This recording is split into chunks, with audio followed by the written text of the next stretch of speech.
안녕하세요. 빛나는 오늘의 듣다입니다. 요즘은 혼밥, 혼술, 혼영 등 혼자 즐기는 행위가 하나의 대한문화로 자리 잡고 있죠. 심지어 유튜브 등 혼자 놀기의 끝판왕들을 볼 수도 있는데요.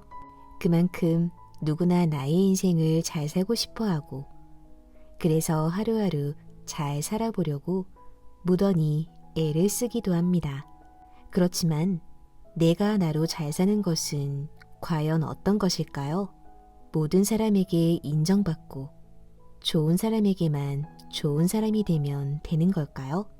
오늘은 남과 나를 비교하지 않고 나로 잘 사는 것이 나를 증명하는 삶을 깨닫게 해주는 가장 소중한 나를 위한 인생 처방전의 이야기와 함께 할게요.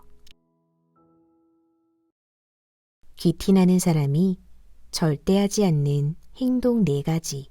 용모나 몸가짐에서 귀티가 나는 사람들이 있습니다. 외모뿐 아니라 말투나 행동에서 나는 나를 귀하게 여기는 사람이다 라는 것이 드러납니다. 귀티나는 사람은 해서는 안 되는 것들을 하지 않아서 귀티가 나는 것이죠. 진심으로 칭찬할 뿐 아부를 하지 않습니다. 귀티나는 사람은 칭찬할 때 가식적으로 하지 않습니다. 칭찬을 하는 사람이나 듣는 사람이 모두 기분 좋은 칭찬을 합니다.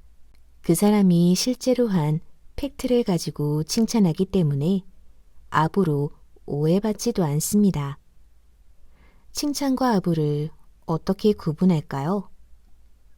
아부를 잘하는 사람은 자기가 칭찬한 사람 뒤에서 험담을 합니다. 그런 모습에서 칭찬이 가식적임을 알 수 있고 그 사람의 이중적인 모습을 볼 수 있습니다. 말에는 책임이 따라야 합니다. 다른 사람에 대한 험담을 담은 동시에 세 사람에게 상처를 줍니다. 한 사람은 험담을 듣는 당사자이고 또 한 사람은 그의 맞장구를 치는 사람이며 가장 심하게 상처 입은 사람은 험담을 입에 담아 누군가를 비난하는 바로 그 자신입니다. 남을 험담하고 싶은 충동이 일 때는 그 사람을 험담할 때 그의 가족 전부를 헐뜯는다고 생각하면 저절로 입이 꾹 다물어집니다. 웬만하면 험담은 하지 마세요. 내 마음이 먼저 더러워지니까요. 자기 과시를 하지 않습니다.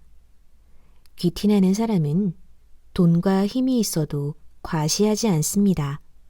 그보다는 자기 이름 석자를 더 소중히 여깁니다. 이름값은 곧 존재감입니다. 어떤 일을 하든지 자기 이름을 걸고 하는 행동에는 진실성이 있죠. 자기 이름을 소중히 여기는 사람치고 귀티나지 않은 사람은 없습니다. 자기 권리를 빼앗기지 않습니다. 귀티나는 사람은 존중받는 법을 알고 있습니다. 자기 생각과 감정을 애매하게 표현하지 않고 정확하게 말합니다. 말하고 싶지 않은 질문에는 침묵하죠. 칭찬을 들으면 담백하게 감사합니다 라고 답합니다.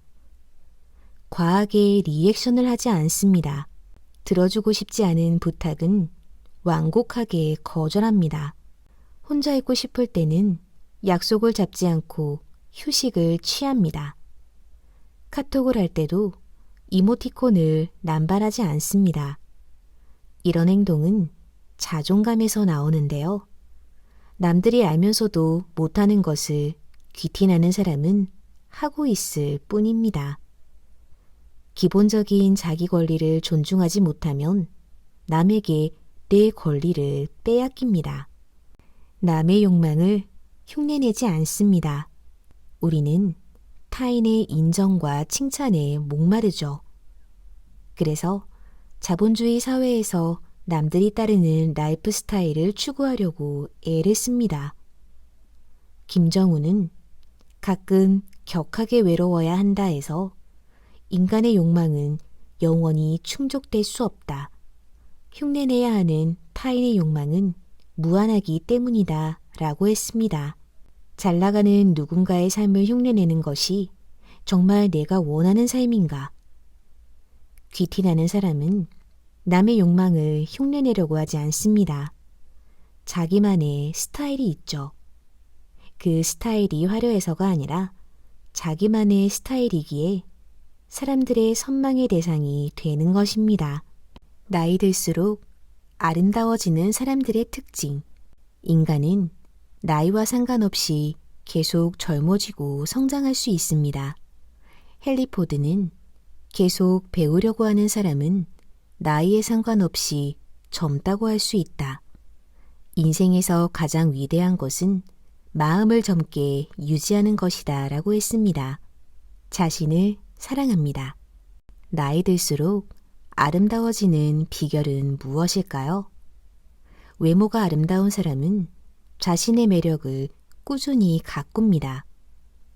그러나 온갖 방법을 써도 노화를 멈추게 할 수는 없죠. 아름다워지는 사람에게는 더 근본적인 비결이 있습니다. 세상에 하나밖에 없는 특별한 자신을 사랑하기 때문입니다. 그 사랑을 다른 사람과도 나누기 때문이죠. 오드리 헵번이나 마더 테레사처럼요. 의욕을 높여주는 사람을 곁에 둡니다. 처음부터 의욕을 잃은 사람은 없습니다. 의욕은 본능적이라서 누구나 뭔가를 하고자 하는 마음이 있습니다. 그런데 무슨 일을 하든 자꾸 무시를 당하면 서서히 의욕을 잃게 됩니다. 마음은 섬세하기 때문이죠. 나이 들수록 아름다워지는 사람은 의욕을 소중하게 여깁니다. 그래서 자기 의욕을 꺾는 사람들을 멀리하고 의욕을 높여주는 사람들과 교제하고 싶어 합니다. 충조 비판을 하지 않습니다. 나이 들수록 아름다운 사람은 감정 표현을 잘합니다. 괜히 툴툴거리고 짜증을 내고 참았던 화를 한순간에 터뜨리지 않습니다. 내가 지금 느끼고 있는 감정을 덧붙이지도 않고 빼지도 않고 있는 그대로 표현합니다. 상대가 받아들일 수 있는 방식으로요. 말을 할 때도 위에서 내려다보는 식으로 말하지 않고 상대와 같은 눈높이에서 말하려고 합니다. 충고와 조언은 함부로 하지 않습니다. 필요할 때는 상대방의 삶이 나아지는 범위에서 성장에 초점을 맞춰 간단히 얘기해 줍니다. 자기만의 취향이 있습니다.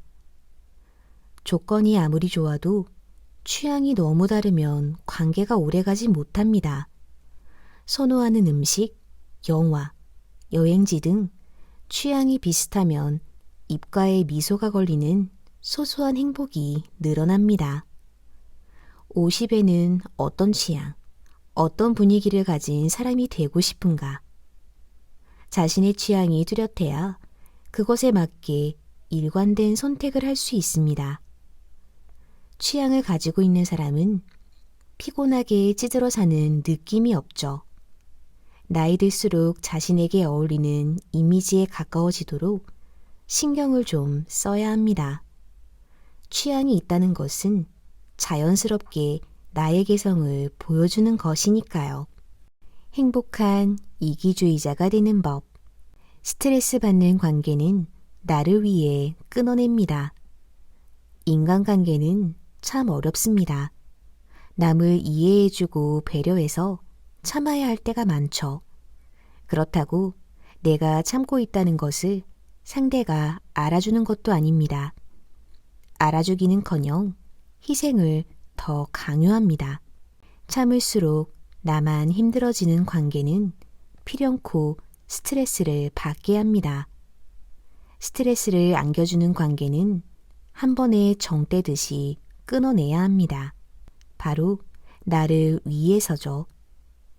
이타심보다는 내 자존감이 우선입니다. 무조건 내 탓으로 돌리면 자기 효능감이 떨어집니다. 문제가 생겼을 때 덮어놓고 남의 탓으로 돌리는 사람도 많지만 무조건 자기 탓을 하는 사람도 많습니다. 한때 내 탓이요라는 말이 유행한 적이 있었는데요. 타인에게 피해를 주지 않았는데도 왜 내 탓을 해야 하는 걸까요? 내 탓이 아니라고 하면 이기적인 모습으로 보일 수도 있지만 아닌 건 아닌 것입니다. 어느 책에서 타인에게 피해를 주지 않는 이기주의는 이기주의가 아니다. 나를 행복하게 만드는 개인주의일 뿐이다. 라는 글을 읽은 적이 있습니다. 나를 행복하게 만드는 개인주의란 말이 마음에 들었는데요. 사실 남의 탓으로 돌리면 이기적이라고 할까봐 아닌 줄 알면서도 내 탓으로 돌리는 경우가 많았습니다. 자기만 생각하고 타인을 배려할 줄 모른다는 소리를 듣고 싶지 않아서 더욱 그랬던 것도 같습니다. 내가 남 탓을 하면 자기 합리화를 하는 것일까요? 선생님의 강의가 너무 따분해서 꾸벅꾸벅 졸았다면 수업 시간에 공부에 집중하지 못한 학생 탓도 있지만 강의를 지루하게 한 선생님 탓도 있는 것입니다. 선생님이 재미있고 유익하게 가르쳤다면 학생이 졸았을까요? 만사를 무조건 내 탓으로 돌리면 자기 효능감만 떨어집니다. 내 주변에는 무슨 일이 생기면 다 자기가 잘못해서 일어난 일이라고 말하는 너무나 착한 친구가 있는데요. 너무 속상해서 내 탓이요라는 말을 금연하듯 끊으라고 했습니다. 하루는 그 친구가 이렇게 말했죠. 매일 내 탓이요라는 말을 했었는데 나 오늘은 그 말 안 했다. 잘했지? 나는 친구에게 대단하다며 엄지척을 해보였습니다. 자기 효능감이 늘어나는 그 친구가 보기 좋았습니다. 참지 말고 할 말은 합니다. 우리는 애써 내 감정을 외면합니다. 좋아하는 사람이니까 내가 잘 대해주면 바뀔 거라고 생각하면서요. 그러나 이런 관계는 10중 8구 끝이 안 좋습니다. 가만히 참는다고 해서 나의 욕구를 상대가 책임져 주지 않습니다. 누구나 자기가 우선이죠. 기대하는 수준에 훨씬 못 미치는 사람은 딱 그 정도의 수준으로 대해야지 그 이상으로 대해주면 자기가 잘난 줄 알고 더 기고만장해집니다. 혼자 끙끙 참지만 말고 할 말은 하도록 하세요. 바람이 꽉 찬 풍선은 터지기 전에 바람을 빼주어야 합니다. 만약 기회를 주었는데도 바뀌는 모습이 털끝만큼도 없다면 관계를 정리하는 편이 낫습니다. 건강한 관계로 만날 수 있는 사람은 너무나 많으니까요. 오늘은 잘 사는 것으로 나를 증명한다. 책과 함께 했는데요. 나를 증명하고 싶은데 무엇으로 증명할지 나도 모를 때, 온전히 나로 살기 위해 꼭 필요한 실질적인 예가 많이 담겨 있는데요. 삶의 방향성을 잃었을 때, 인간관계로 갈등할 때, 나를 위해 일하고 목표를 달성하고 싶지만 주변 환경 앞에서 무력해질 때 읽으면 더 좋을 것 같습니다. 또 만나요.